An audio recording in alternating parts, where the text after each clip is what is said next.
Hola, ¿qué tal amigos? Bienvenidos a esta nueva emisión de Diálogo de CGTV en español. Les saluda Jia Jiabin desde Beijing. Tíbet es una región muy atractiva y al mismo tiempo muy misteriosa.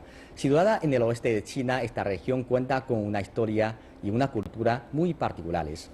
Para que ustedes conozcan mejor esta región, desde hoy les ofreceremos una serie titulada Tíbet, una historia por contar, e invitamos al profesor Zheng Shujiu, catedrático de la Universidad de Estudios Extranjeros de Beijing, para que nos compartan sus investigaciones sobre Tíbet.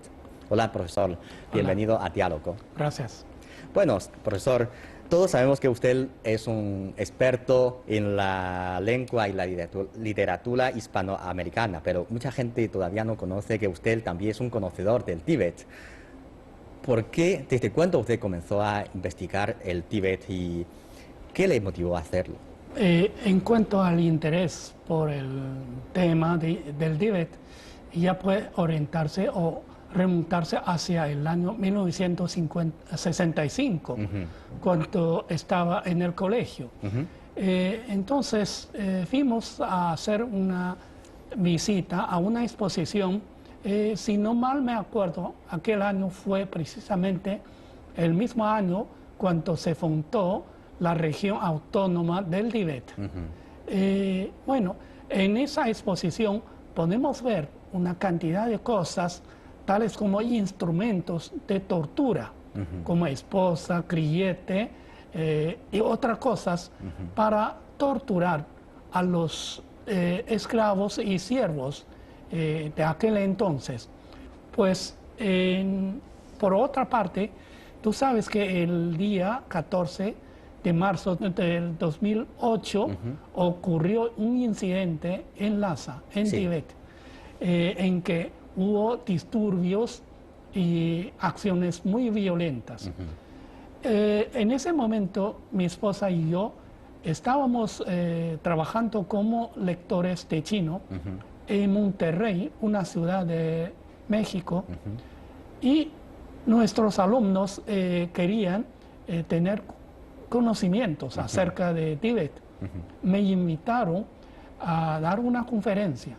Yo con mucho gusto para hablar con ellos y les dije, si ustedes no tienen prejuicios acerca de Tíbet, estoy dispuesto para hablar de él, ¿no?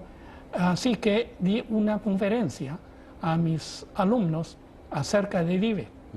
Bueno, para mucha gente Tíbet es una región muy lejana y muy misteriosa. ¿Podría contarnos un poco sobre esta región? ¿Cómo es Tíbet y dónde se sitúa geográficamente? Muy bien. Para conocer a Tíbet hay que saber su situación geográfica, ¿no? Tíbet se encuentra en el oeste de China, ¿no? Que forma parte de una gran meseta mundial que se llama Qinghai Xizang, ¿no? Quiere decir, la cordillera o la meseta la forma una provincia que es Qinghai y una región autónoma que es Xizang, ¿no? Y la cordillera o la meseta se considera como el techo del mundo, porque se encuentra entre dos sistemas. Es un valle, pero también es una meseta que se encuentra en dos sistemas montañosos más altos de China, del mundo.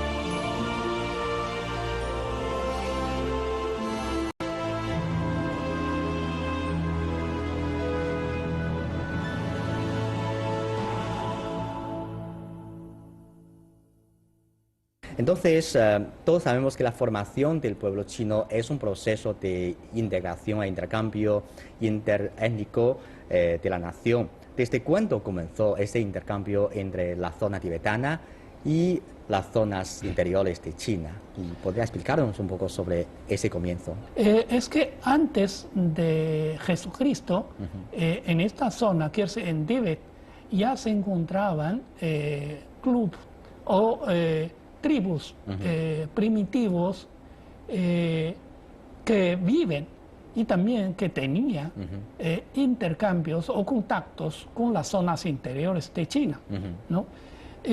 Bueno, con el proceso de tiempo transcurrido, se han formado poco a poco a un grupo étnico muy importante que es el tibetano, ¿no? Y bueno, hasta el siglo VII, China entró en una nueva etapa de historia, que era la dinastía Tang, una dinastía feudal muy floreciente en toda la historia.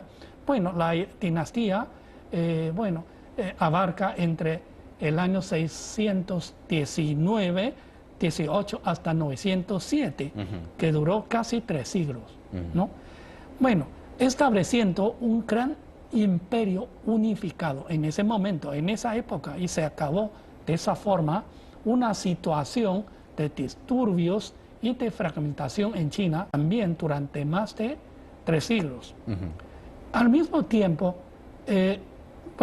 más o menos en la misma época se han formado en Tíbet, ¿no?, un reino, ¿no?, bajo la dirección del gran héroe tibetano que se llamaba Sun Sankampu, ¿no?, quien logró unificar a más de 10 grupos o tribus de esta zona para formar un reinato llamado Tupo, ¿no? Al formarse o al fundarse el reino, entonces Sun Sankampu, el rey, pidió el matrimonio a la corte imperial de la dinastía Tang, ¿no? Al mismo tiempo introdujo, digamos, tecnologías avanzadas de producción y las culturas también más desarrolladas en las zonas interiores. Pues el emperador Gaozong de Tang nombró a Sun Sankampu, ¿no?, como capitán yerno, porque casó a su hija, la hija anterior, ¿no?, del reinato anterior, el Wencheng Gongzhu, ¿no? Por eso es como yerno, o era como yerno Sun Sankampu, ¿no? Y luego lo nombró como príncipe del mar occidental, ¿no? Precisamente a través de Sun Sankampu, ¿no?, y los dos primeros reyes de la dinastía Tang se establecieron unas relaciones excelentes y amistosas entre Tíbet y las zonas interiores de China. Sí, claro. Y después de la dinastía Tang sabemos que tuvo lugar varias otras dinastías como Song, Yuan, Ming, Qing. Todas estas son dinastías feudales. Pero durante ese periodo, ¿cómo era la relación entre la zona tibetana y las zonas interiores de China? Bueno, como acabamos de decir, que en la dinastía Tang se establecieron las relaciones amistosas entre Tíbet y las zonas interiores. Sin embargo, una época muy importante que era el siglo XIII, cuando el representante del reino tibetano se entrevistó con un representante que era el príncipe del Gran Han de Yuan, que concordaron, ¿no?, la subordinación de Tíbet como una región administrativa de la dinastía Yuan, ¿no? Así que desde la dinastía Yuan, Tíbet ya parte del mapa China y se convirtió en una zona administrativa de la dinastía Yuan, ¿no?, en el siglo XIII, ¿no? Y hasta en la dinastía Ming, los emperadores siempre nombraron, ¿no?, gobernadores o maestros supremos a los líderes religiosos y políticos de Tíbet, ¿no? Esta forma para mantener, ¿no?, la administración, el control por parte del gobierno central, ¿no?, a esta parte. Y el año 1644, ¿no?, fecha en que la dinastía Qing sustituyó a la dinastía Ming.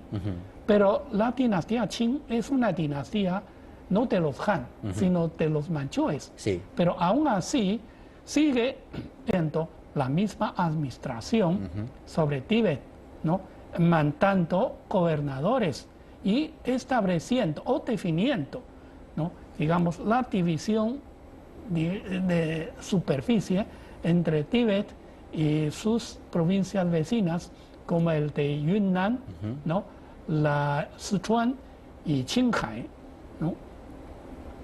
Así que durante estas dinastías, después de Tang, quiere decir de la dinastía Yuan, luego de la dinastía Ming y luego Qing, entre las tres dinastías en total sobrepasan de 600 años. Sí. El gobierno central siempre había ejercido un sistema de administración, Sí, ¿no?, cada vez más estricto, cada más legal, sí, ¿no?, sobre esta zona. Sí. Bueno, por su explicación podemos ver que desde la dinastía Yuan, el gobierno central comenzó a administrar la región tibetana y esa administración era cada vez más sistemática y hasta la última dinastía feudal, que es dinastía Qing. Entonces, en el año 1911 se estalló una revolución de carácter burgués, y esta revolución famosa puso fin a la monarquía feudal que llevaba establecida al menos 2000 años. Se estableció una república. Entonces, después de esa revolución, ¿cómo era la relación entre esta zona y el gobierno central? ¿Había cambiado la administración del gobierno central al Tíbet? La revolución ocurrida el año 1911 es una revolución de carácter burgués, ¿no?, dirigido por el doctor Sun Yat-sen, ¿no? Y al, digamos, derribar la última dinastía feudal, ¿no?, que había durado más de 2000 años, ¿no?, y se fundó la República de China, ¿no?, que es una república, ya no es un imperio, ¿no? Y desde ese momento también se estableció un ministerio, o primero un buró, ¿no?, en cuanto a los asuntos de grupos menores étnicos, ¿no?, como el caso de los mongoles y tibetanos, ¿no? Y el año 1912 se estableció el buró, ¿no?, y que incluso también nombró algún gobernador, ¿no?, establecido en Tíbet. Y el año 1927 se estableció el gobierno nacional en Nankín, ¿no?, y 2 años después se estableció el Comité de Administración de Asuntos de Mongolia y de Tíbet, ¿no?, en realidad el comité encargado de asuntos de grupos menores de China. El año 1940, el gobierno nacional, ¿no?, estableció su oficina en la capital del Tíbet, en Lhasa, ¿no?, como una oficina permanente establecida en Lhasa, y en ese periodo el gobierno de Lhasa también había mandado sus representantes a participar en la Asamblea Nacional, ¿no?, en varias ocasiones. Bien, el año, bueno, tú sabes que en las 4 primeras décadas, quiere decir unos 40 años del siglo pasado, del siglo XX, en China se encontró una situación muy difícil, ¿no?, con guerras civiles, y también invasiones extranjeras, como el caso de la invasión japonesa entre el año 1931 hasta el año 1945 en China, ¿no? Sin embargo, ¿no? Aún así, el gobierno central nombró el nuevo Dalai Lama, ¿no? Quiere decir, el Dalai Lama 14º y el 9º Panchen Lama, otorgándoles, ¿no?, la posición legal, política y religiosa en la zona del Tíbet, ¿no? Y el actual Dalai Lama precisamente fue ratificado, ¿no?, y nombrado finalmente, oficialmente por el presidente del gobierno central de aquel entonces. El año 1949 se fundó la República Popular China. Entonces, ¿cuál fue la política del gobierno central de la República Popular China sobre Tíbet en aquel entonces? Bueno, conforme o en vista de la situación histórica y actual, y decide hacer una política distinta a otras zonas, quiere decir una política de liberación pacífica, ¿no? El año 1951 el gobierno central y el gobierno local, ¿no?, de Tíbet, ¿no?, se firmaron, ¿no?, firmaron un acuerdo, ¿no?, con 17 artículos, ¿no?, generalmente llamado el acuerdo de pacificación, de liberación pacífica, de 17 artículos, ¿no?, que decide o, digamos, decidieron, ¿no?, unos artículos o unas políticas acerca de resolver el problema de Tíbet. Te voy a leer unos artículos. El artículo 1, primero, de ese acuerdo es unir el pueblo tibetano, expulsar a las fuerzas imperialistas del Tíbet, volver al pueblo tibetano a la gran familia de la patria de la República Popular China. El segundo artículo, el gobierno local del Tíbet apoya al Ejército de Liberación para entrar en el Tíbet para consolidar la defensa nacional. Cuidado, aquí es para la defensa nacional, porque se encuentra en una zona. El tercero, conforme a la política de etnia de programa común de la reunión de consulta política del pueblo chino, bajo la dirección del gobierno central, el pueblo tibetano tiene derecho de ejercer la autonomía regional. El cuarto y el quinto es el gobierno central no va a cambiar el actual sistema político de Tíbet, ni la posición y prestigio de Dalai Lama y Panchen Lama. Funcionarios de los distintos niveles siguen en su puesto. Yo tengo que, digamos, indicar, subrayar estos dos artículos. Primero, mantener, no cambiar la situación de aquel entonces y el prestigio de los dos lamas, ¿no?, más importantes de Tíbet, y también los funcionarios de los distintos niveles siguen en su puesto. ¿Sí?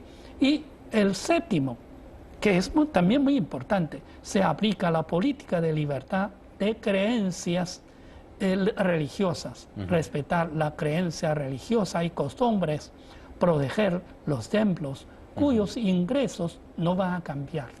También tengo que explicar un poco. Es que en aquel entonces los templos, ¿no?, con sus tierras cultivadas, tienen sus ingresos. Incluso ellos también tenían siervos a su control, ¿no? Bueno, en ese momento tanto Dalai Lama como Panchen Lama enviaron telegramas al gobierno central y también al expresidente Mao Zedong, ¿no?, para dar la conformidad al acuerdo de los 17 artículos, ¿no? Y también los monjes, los campesinos y la gente de diferentes sectores, ¿no?, expresaron su respaldo a ese acuerdo para la liberación pacífica, ¿no? Bueno, hasta el año 1954 se celebró la primera Asamblea Popular Nacional en China, ¿no? Y Dalai Lama fue seleccionado como vicepresidente de esa asamblea, mientras Panchen Lama fue seleccionado como el miembro del comité permanente de la asamblea, ¿no? Eso quiere decir, los dos lamas, ¿no?, de importancia, de prestigio, entraron, ¿no?, en el poder legislativo de China y respectivamente como vicepresidente y como miembro permanente, Sí. ¿no? Así que eso quiere decir, en un principio, esa, digamos, política de liberación pacífica se ejerció de una forma positiva y eficaz en esa época. Sí, entonces podemos decir que después del 1949, con la fundación de la República Popular China, Tíbet recibió las políticas con aplauso, ¿no? Del gobierno central. Pero posteriormente, ¿cómo ocurrió esa idea del llamado independencia del Tíbet? ¿De dónde nació esta idea? Bueno, tú sabes que ya desde la dinastía Yuan, ¿no?, del siglo más o menos décimo, ¿no?, después de Jesucristo, el Tíbet ya pasó a ser, ¿no?, o se ha convertido en una zona administrativa de la dinastía del imperio Yuan, Sí. ¿no? Y podemos decir que desde esa fecha ya forma parte del mapa chino. Sí. Ya es una parte inseparable del territorio de China, ¿no?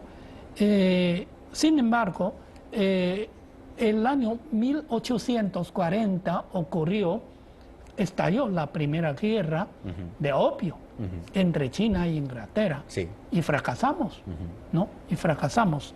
Y China ya poco a poco ya abrió sus puertos hacia el extranjero. En ese momento, la India, tú sabes, la India en ese momento era la colonia de la Inglaterra. Y Inglaterra creía, ¿no?, pensaba que el Tíbet era un toque, digamos, era una zona de tope, ¿no? Y a través de dos guerras de invasiones, ¿no?, o de dos invasiones por parte del ejército inglés en Tíbet, ¿no? Y luego Tíbet ya empezó a tener a sus influencias en los monjes de alta categoría en Tíbet, ¿no? Así ya empezó la llamada independencia tibetana, o en ese momento se dio el origen, ¿no? Y a través de estas dos invasiones, los ingleses, ¿no?, o el imperialismo inglés pudo lograr ejercer su influencia en Tíbet, ¿no?, y empezó a tener unas capas, ¿no?, de alta categoría entre monjes y gobierno y funcionarios locales de Tíbet, quiere decir, ¿no?, pro-ingleses, ¿no? Y también el gobierno de Inglaterra de aquel entonces, ¿no?, procuraba, digamos, estimular a estos funcionarios, a estos monjes, para separarse o para separar a Tíbet de China, ¿no? Para convertirse luego una parte o como colonia de Inglaterra. Claro. Así se dio el origen de la llamada independencia de Tíbet. Sí, entonces Tíbet, por historia, podemos ver que Tíbet es una parte inseparable de China. Eso no debería haber ninguna duda. Sin embargo, Dalai Lama planteó la idea de la llamada independencia del Tíbet. Eso simplemente no es insostenible. Pero ¿por qué en el mundo todavía no falta quienes lo apoyan. ¿Qué opina usted sobre esto? Tú sabes que Dalai Lama salió huyendo de Lhasa o de Tíbet el año 1959, ¿no? Tras una rebelión, ¿no? En contra del gobierno central, en contra del Ejército de Liberación. Entonces salió desde esa fecha y está fuera en exilio, ¿no? Y sin embargo, viene persiguiendo, ¿no?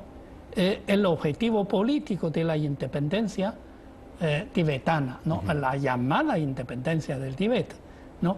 Y siente nostalgia por el régimen teocrático de servidumbre feudal del viejo Tíbet, ¿no? Y una vez fracasada, esa intención ya empezó a pregonar, ¿no?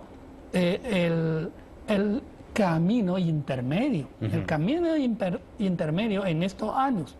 Pero en realidad ese camino intermedio que defiende aparentemente la reconciliación, la transigencia, la paz y la no violencia, en realidad niega el cambio correcto del camino, ¿no? De desarrollo en la zona tibetana, ¿no?